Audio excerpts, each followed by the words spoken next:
Hello class. Welcome back बच्चों। लो प्यारे बच्चों, स्टार्ट कर रहे हैं नया लेक्चर एक नए चैप्टर के साथ। बहू सब सामने देख रहे हैं बेटा। चैप्टर नंबर 1 बिजनेस पढ़ लिया, सब कुछ जाना बिजनेस के बारे में। नेचर क्या है, करेक्टरिस्टिक क्या है बिजनेस की, रिस्क क्या है बिजनेस में, बिजनेस स्टार्ट करने के लिए क्या क्या सोचना पड़ता है, बिजनेस के ऑब्जेक्टिव क्या है, सारी बातें बड़ी जो बिजनेस से रिलेटेड हो सकती थी। बेटा चैप्टर 2 हमने ये पढ़ा कि बिजनेस किस किस फॉर्म में हो सकता है अगर प्राइवेट सेक्टर करे तो। वो गवर्नमेंट करे तो किस किस फॉर्म में हो सकता है, वो चैप्टर 3 है, पर बेटा वो अभी पेंडिंग है। ठीक है जी। इसके बाद हम स्टार्ट कर रहे हैं चैप्टर नंबर 7। चैप्टर का नाम है बेटा फॉर्मेशन ऑफ अ कंपनी। ये कंपनी कैसे बनती है। सर नोट्स में तो बड़ा कंप्रेस्ड फॉर्म दिया हुआ है, अगर एनसीईआरटी देखो तो लगभग 22 पेज का चैप्टर है। ठीक है जी। बाबू अगर आराम से समझोगे नोट्स भी सफिशिएंट है। ठीक है जी, बस समझना बहुत आराम से इस चैप्टर को बहुत तरीके से। ठीक है, एक काफी सारा पोर्शन कवर करता है ये आपके हाफ ईयरली में, चैप्टर 2 और चैप्टर 7 काफी अच्छा हिस्सा।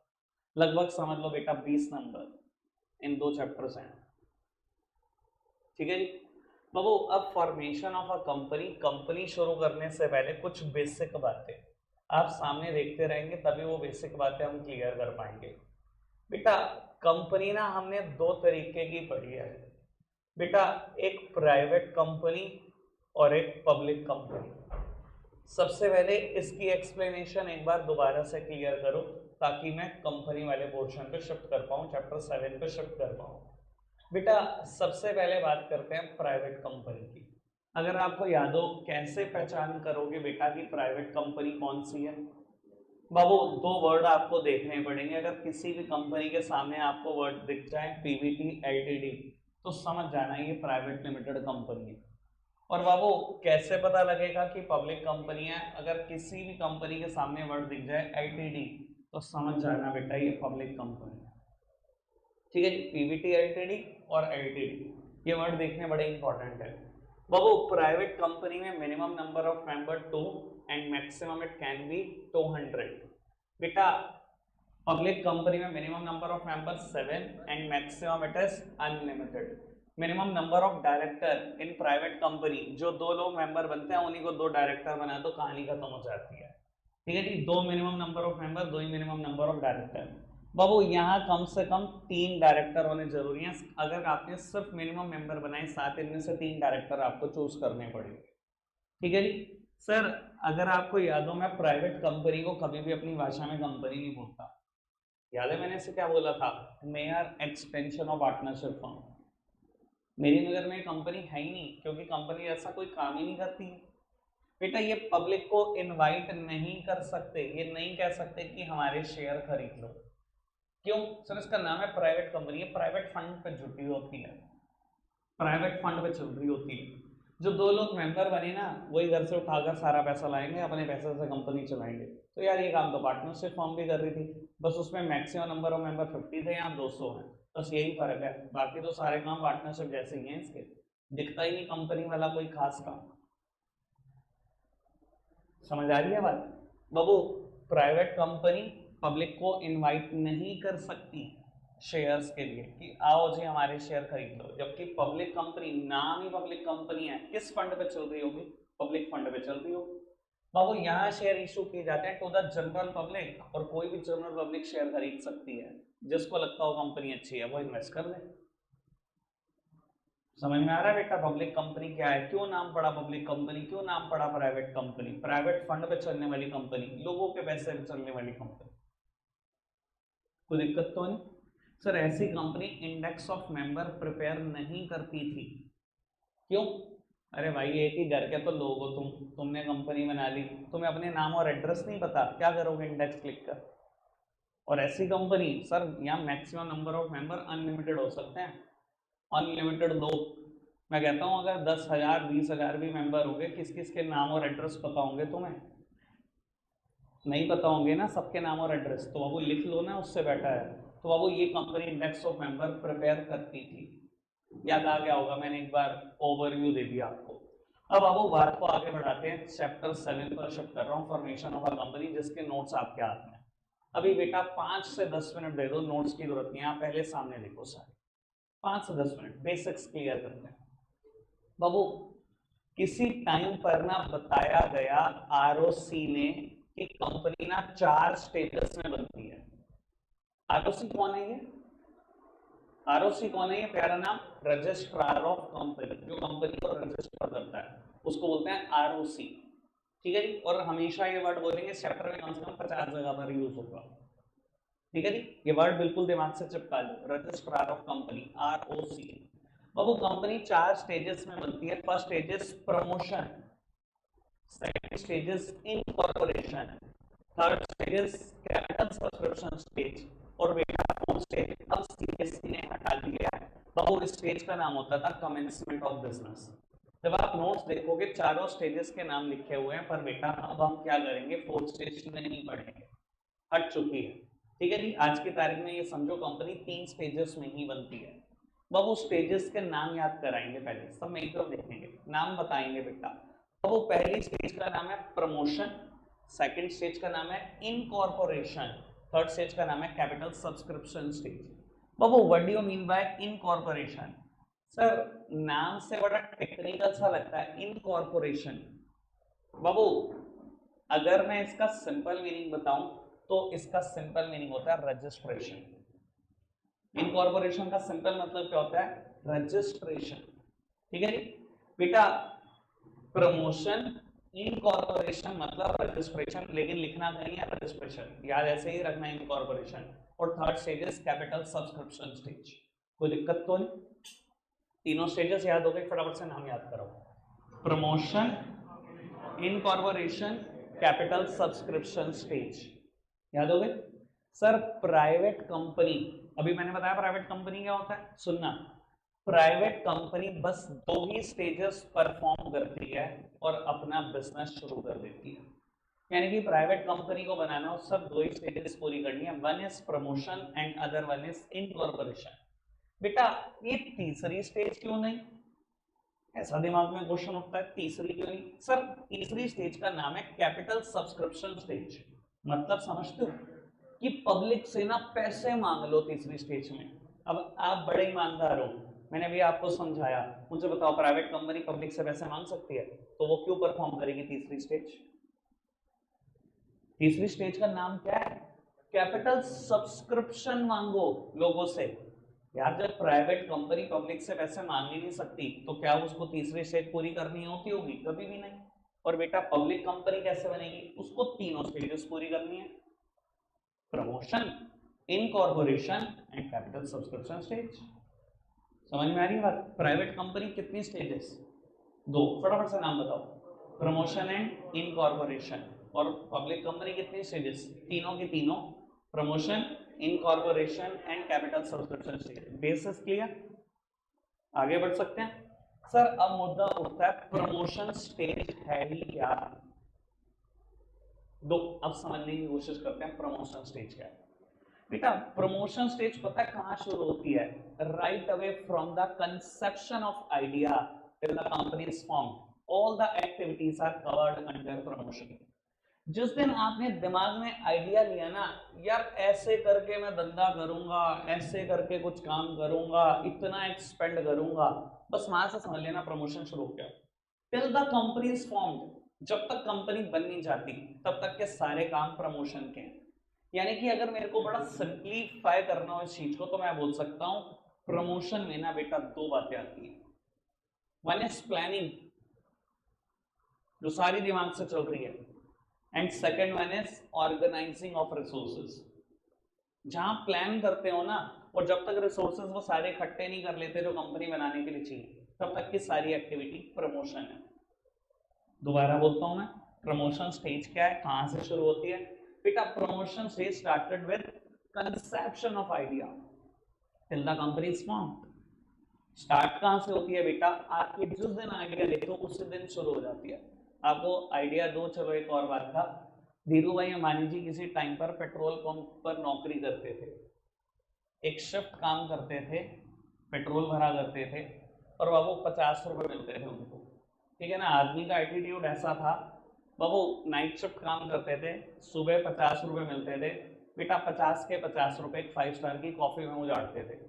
ये देखते थे कि यार बड़े लोग क्या करते हैं, इनका कैसा एटीट्यूड होता है, मुझे वैसा बनना है, ये सोच थी। और उसी दिन मैं कहता हूँ जिस दिन ये सोच आ गई थी ना उनके दिमाग में, समझ लेना प्रमोशन शुरू हो गया था।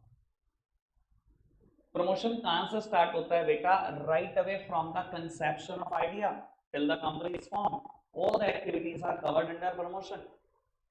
यानी कि बेटा मैंने क्या बोला, सिंपल बात यह है, प्रमोशन में दो बातें आती है, planning and organising of resources. Plan करना और रिसोर्सेज को ऑर्गेनाइज करना, मतलब इकट्ठा करना, जब तक कंपनी बनना चाहे। ठीक है जी बाबू, जो इंसान प्रमोशन स्टेज परफॉर्म करता है उससे बोलते हैं प्रमोटर। जो इंसान प्रमोशन स्टेज परफॉर्म करता है उससे बोलते हैं प्रमोटर ऑफ कंपनी। सर मैं कभी नहीं कह रहा हूं प्रमोटर एक सिंगल इंसान होगा, कभी नहीं कह रहा। आज मान लो हम सब मिलकर सोचते हैं यार एक कंपनी बनाते हैं अच्छी खासी, बहुत सारे बिजनेस करेंगे, डाइवर्सिफिकेशन करेंगे उसमें, सर तो हम सब प्रमोटर हो गए। प्रमोटर मैं कभी नहीं कह रहा हूं एक सिंगल इंसान होगा, जरूरी है, ऐसा कुछ जरूरी नहीं है, जो आइडिया लेगा वो प्रमोटर। ठीक है जी बाबू, क्या कोई प्रमोटर का एग्जाम्पल हो सकता है? सर दो एग्जाम्पल तो बड़े फेमस हैं। ठीक है जी, रिलायंस के लिए कोई नहीं भूलेगा, रिलायंस के लिए धीरू भाई अंबानी सर, सर वही प्रमोटर थे, उन्होंने ही सोचा था रिलायंस होगी। मैं आपको बात बता देता हूँ बेटा, जब ईयर 2003 के आसपास शायद मोबाइल इतने महंगे होते थे, मोबाइल तो खैर बहुत महंगे होते थे, उस टाइम पर इनकमिंग कॉल 13 रुपए की थी। 13 रुपए की इनकमिंग कॉल, कॉल आ रही है आदमी की, आपने कॉल उठा ली, 13 रुपए कट गए। ये 2003 था। ठीक है जी, उस टाइम पर धीरू भाई मतलब मुकेश अंबानी की सोच थी, धीरू भाई अंबानी ने तो बहुत पहले कह दिया था कि हर एक पर्सन के हाथ में मोबाइल होगा, मेरा ये विजन है। हाँ देखो, दो दो तीन तीन है। सर सोच सकते हो क्या आइडिया था, क्या विजन रहा होगा। ठीक है ना। तो बाबू जो इंसान कंपनी स्टार्ट करने का आइडिया लेता है, जो उस कंपनी को बनाने के लिए सारे रिसोर्सेस अरेंज करता है, इकट्ठे करता है, उस इंसान को हम क्या बोलते हैं? Promoter. Just like Dhirubhai Ambani for Reliance, just like Narayana Murthy sir for Infosys. आज भी अलाइव है नारायण मूर्ति सर, कभी इंटरव्यू देखना, ठीक है ना, एकदम धांसू आदमी है भाई। इन्फोसिस के लिए नारायण मूर्ति सर, दो बातें तो याद रही जाएंगी ना प्रमोटर की, धीरू भाई अंबानी जी तो याद सबको ही रह जाएंगे। ठीक है जी। हाँ रतन टाटा सर, जे.आर.डी. टाटा थे वो, रतन टाटा सर अलाइव है लेकिन विजन उनका था। ठीक है ना जी, आगे बढ़ जाए। अभी तक प्रमोशन में मैंने जितनी बात बोली क्लियर। सर अब एक बार नोट्स उठाओ बेटा, प्रमोशन के बारे में अभी नहीं पढ़ना, वेट फॉर 5 मिनट्स, अभी नहीं पढ़ना, रुक जाओ, ठंड रखो बेटा। टॉपिक स्टार्ट होता है steps involve in promotion stage, और शायद स्लैश करके लिखा होगा फंक्शंस ऑफ प्रमोटर।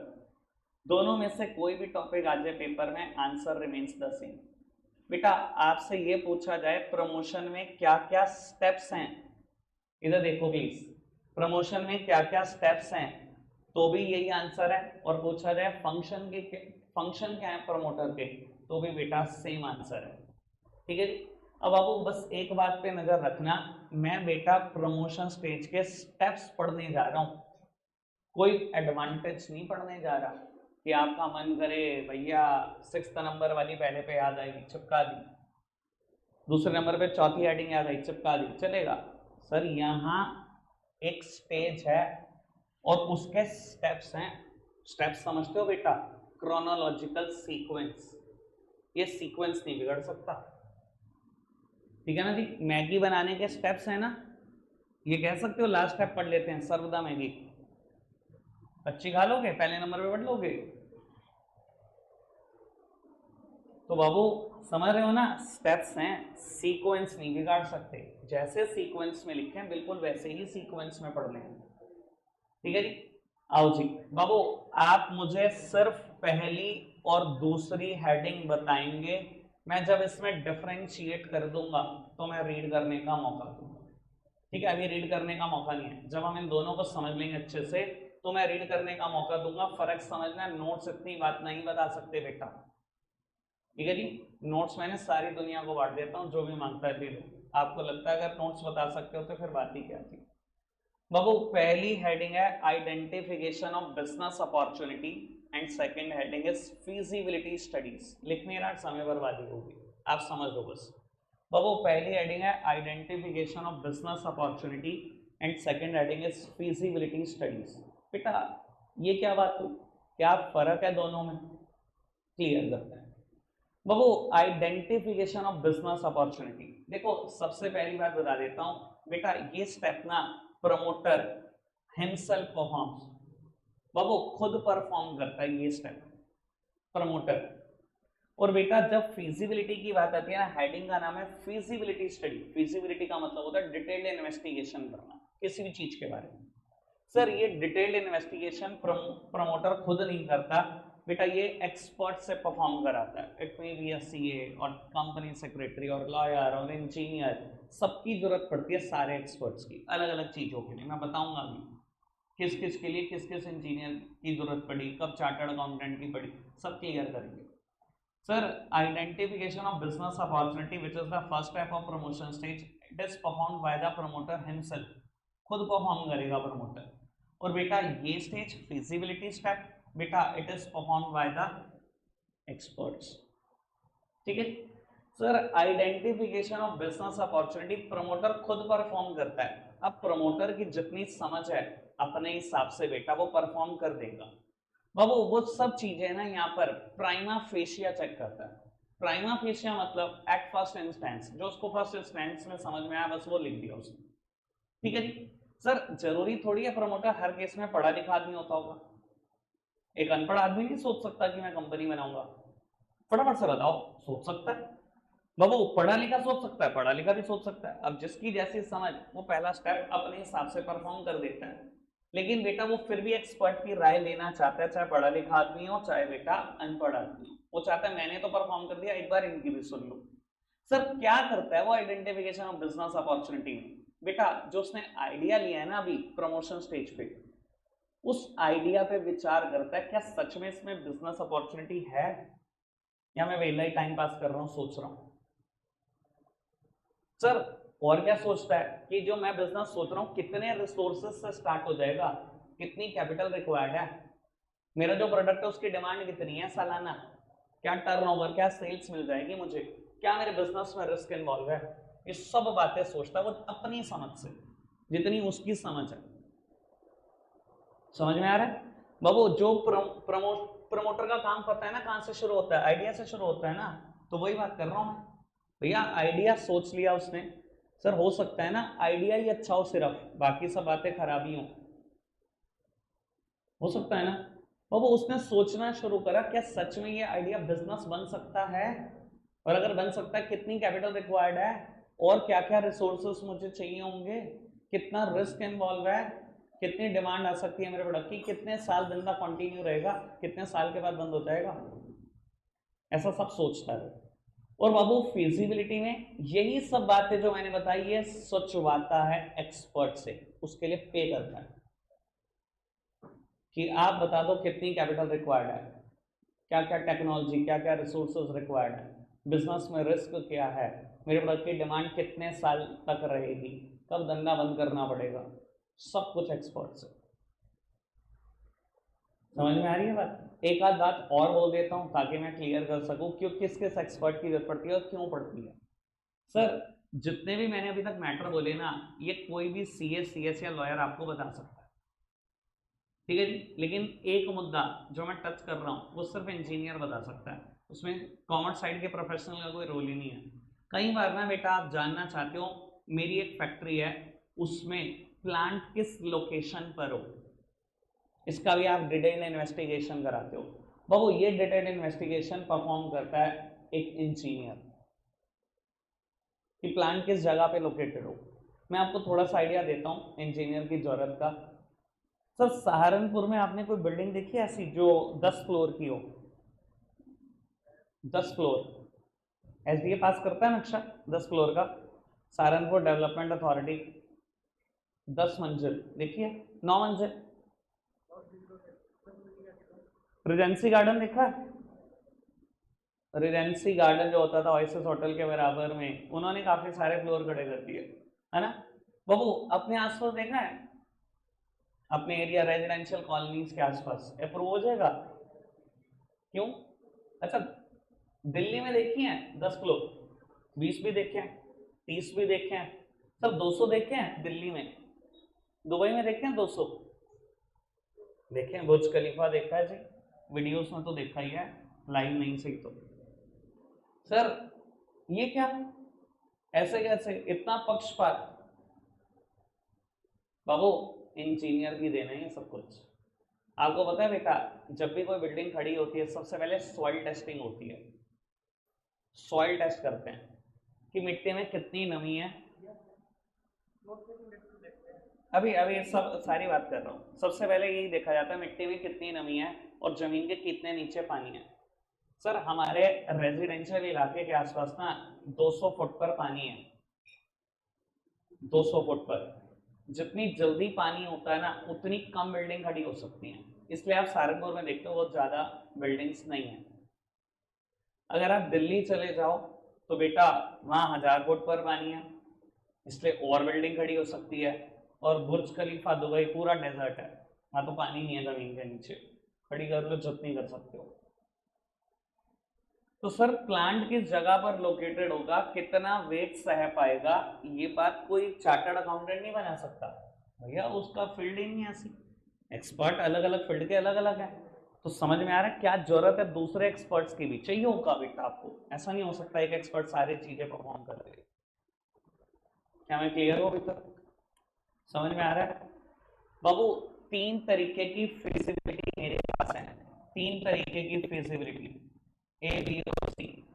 बाबू पहली फिजिबिलिटी नाम लिखा गया टेक्निकल फिजिबिलिटी, नोट्स में सिर्फ नाम देखो एक बार, सामने देखना, उसके बाद दिखाई दे रहा है सब नाम। टेक्निकल फिजिबिलिटी, आप पहुंच गए एक्सपर्ट के पास, लेट्स सपोज किसी कंपनी सेक्रेटरी के पास।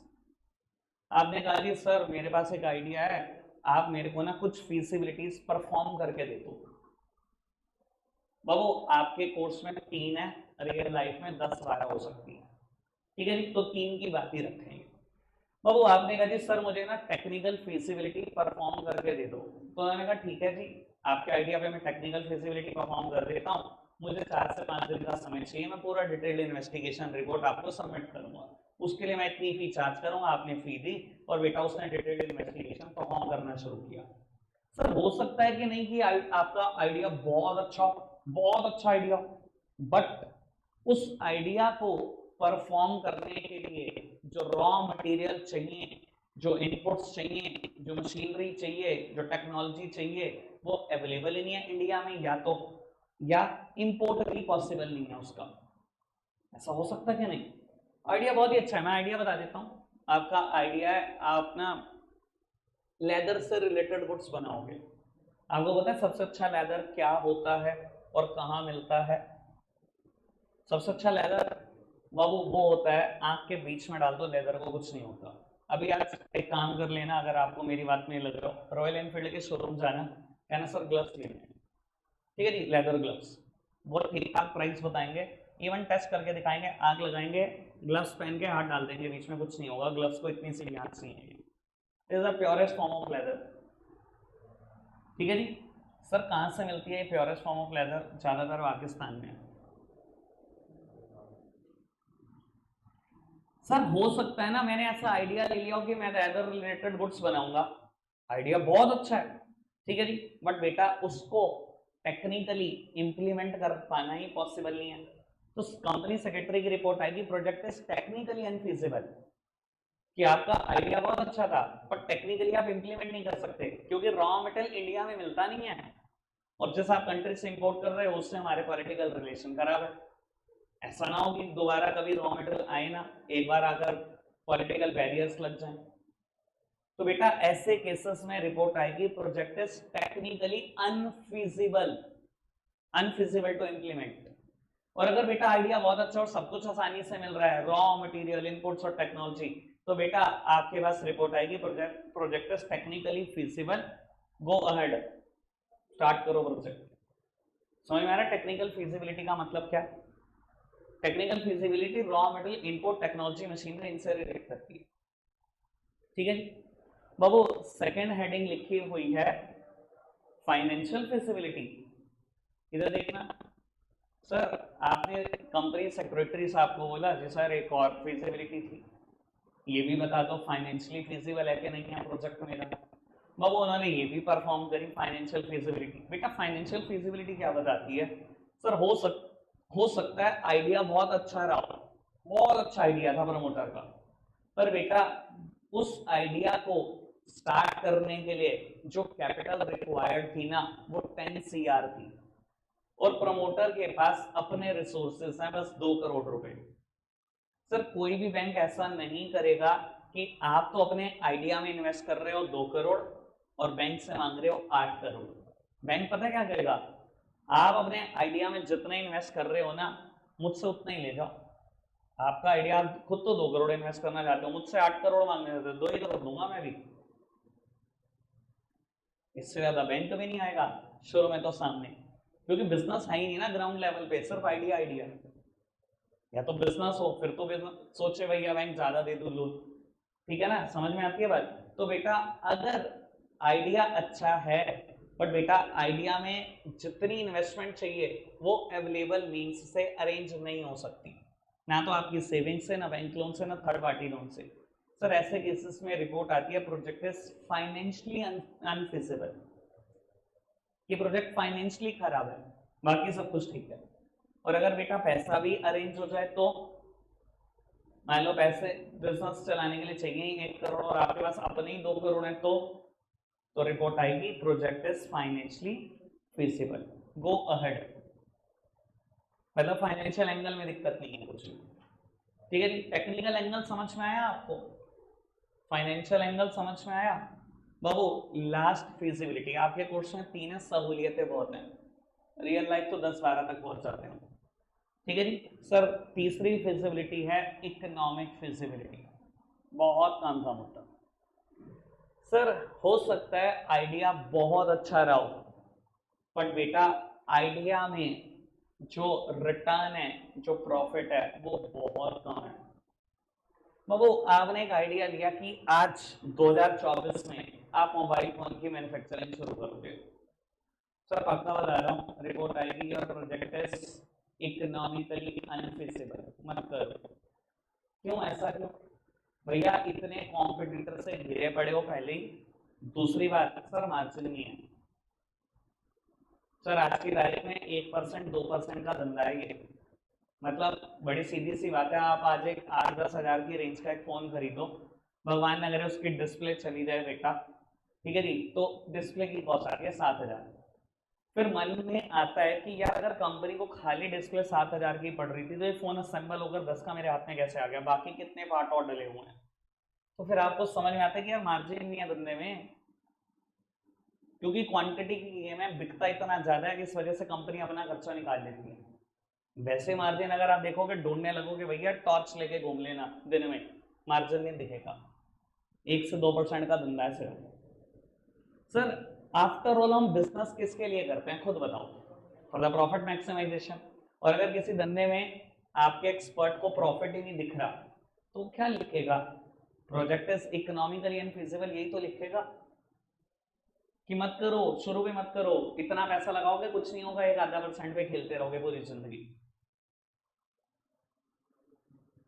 समझ में आ रही है बेटा बात? और अगर बेटा उसको प्रॉफिट मार्जिन ठीक दिखाई दे, 10 से 15% प्रॉफिट उसको दिखाई दे रहा है कि जो आपने आइडिया लिया उसमें है, तो बेटा रिपोर्ट आएगी project is economically feasible, go ahead.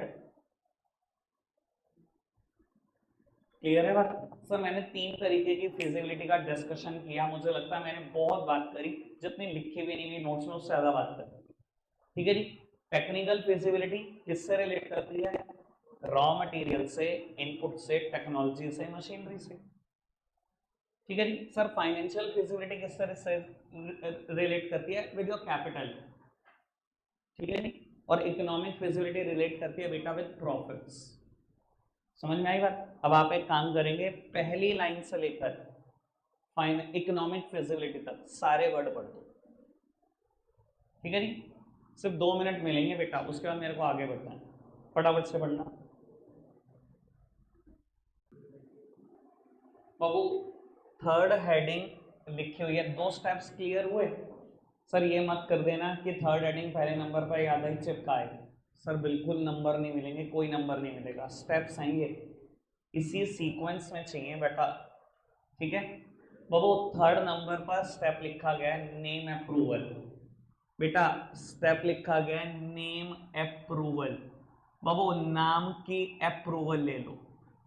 अच्छा जी बेटा, ये नाम की अप्रूवल कौन देगा? इधर देखेंगे सब, बस बस छोड़ दो नोट, सब सामने देखो प्लीज। बाबू ये नाम की अप्रूवल देगा कंपनी के केस में ROC, मतलब रजिस्ट्रार ऑफ कंपनी। मैंने बोला ये वर्ड कितनी बार आएगा बेटा? एटलीस्ट फॉर 50 टाइम्स, कम से कम 50 बार आएगा ये वर्ड, तो बिल्कुल दिमाग में उतार लो, ठीक है? सर ये नाम की अप्रूवल कौन देता है? ROC देता है। सर ये नाम की अप्रूवल क्यों लेनी पड़ रही है? जो मर्जी नाम रखो, उसमें दिक्कत परेशानी क्या है? सर है परेशानी, दिक्कत है।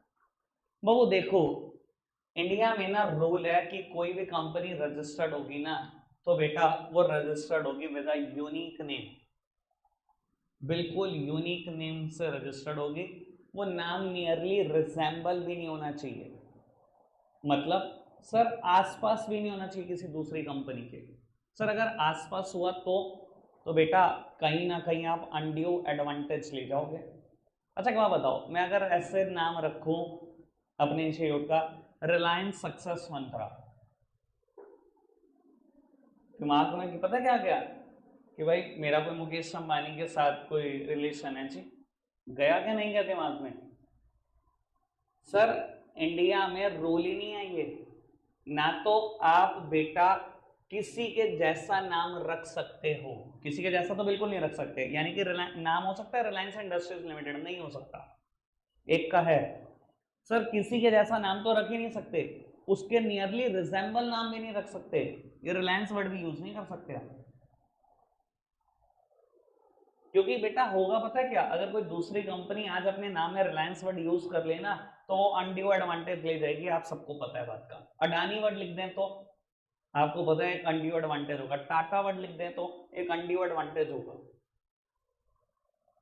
तो सर इंडिया में रूल क्या बना हुआ है, काम की बात है सुन लो, कोई भी कंपनी रजिस्टर्ड होगी हमेशा रजिस्टर्ड होगी विद अ यूनिक नेम, ना तो वो नाम बिल्कुल कॉपी होगा, ना ही वो नाम नियरली रिजेंबल होगा। आपको पता है बेटा हम कैसे अप्लाई करते हैं, मैं वो बात बताने जा रहा हूँ थोड़ी सी एक्स्ट्रा बात जो नोट्स में नहीं लिखी। बाबू किसी टाइम पर मैंने अपनी पार्टनरशिप फर्म रजिस्ट्रेशन कराने के लिए अप्लाई करा ROF के पास, रजिस्ट्रार ऑफ फर्म के पास, वो पता है क्या कहता है, इधर देखना, मैं कंपनी की भी बात बोल रहा हूँ और ROF की भी, अब सुनते जाना, कि 4 नाम भेज दो अपने प्रायोरिटी ऑर्डर में। कितने नाम भेजो? 4 नाम भेजो मुझे अपने प्रायोरिटी ऑर्डर में, ठीक है जी, जैसे जैसे आपकी प्रायोरिटी है। तो बाबू मैंने पहला नाम भेजा मनीष शुभम एंड कंपनी, दूसरा नाम भेजा शुभम मनीष एंड कंपनी, तीसरा नाम भेजा MS एंड कंपनी, चौथा नाम भेजा SM एंड कंपनी। वैसे आपको एक बात बता देता हूँ, मतलब इंडिया में सिस्टम कैसे हैं, पार्टनरशिप फर्म में आप नाम इस्तेमाल कर सकते हो कंपनी कंपनी कंपनी, और कंपनी में नाम आप इस्तेमाल कर सकते हो PVT LTD या LTD, कंपनी नहीं लिख सकते, मतलब बहुत ही अजीब है। पार्टनरशिप फर्म में तो वर्ड आ सकता है CO कंपनी, और कंपनी में वर्ड नहीं आ सकता CO, कंपनी वर्ड आएगा PVT LTD या LTD। समझ में आ रही बात? तो बाबू जैसे मैंने 4 नाम भेजे, क्या करता है रजिस्ट्रार ऑफ फर्म आपको पता है?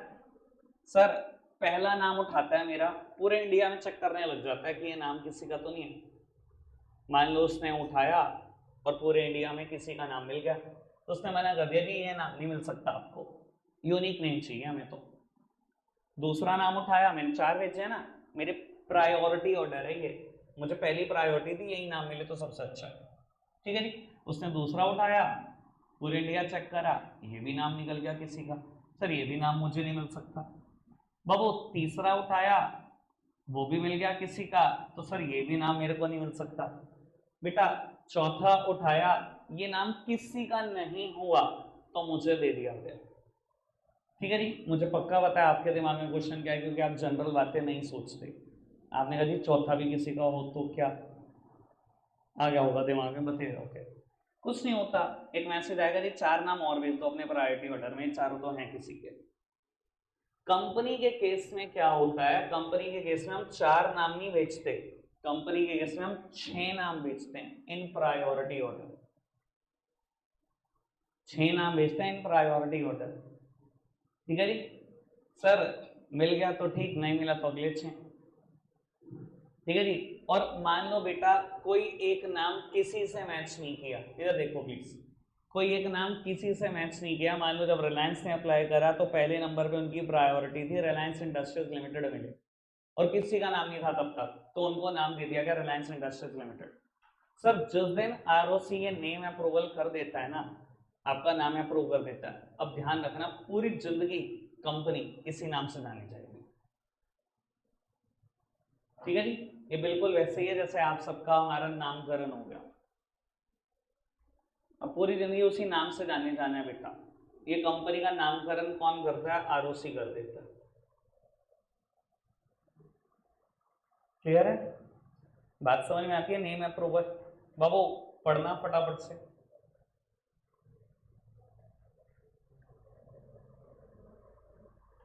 बाबू एक बार हेडिंग रिवाइज कराओ फटाफट से। सबसे पहली हेडिंग क्या थी, identification of business opportunity, then feasibility study, 3 feasibility है इसके अंदर, टेक्निकल, फाइनेंशियल, इकोनॉमिक फिजिबिलिटी। और बाबू थर्ड स्टेप हमने पढ़ा नेम अप्रूवल। ये स्टेप बाय स्टेप ही लिखना है बेटा, क्रोनोलॉजिकल ऑर्डर में। रखते हैं आज के लिए इतना ही है प्यारे बच्चों, बाय बाय।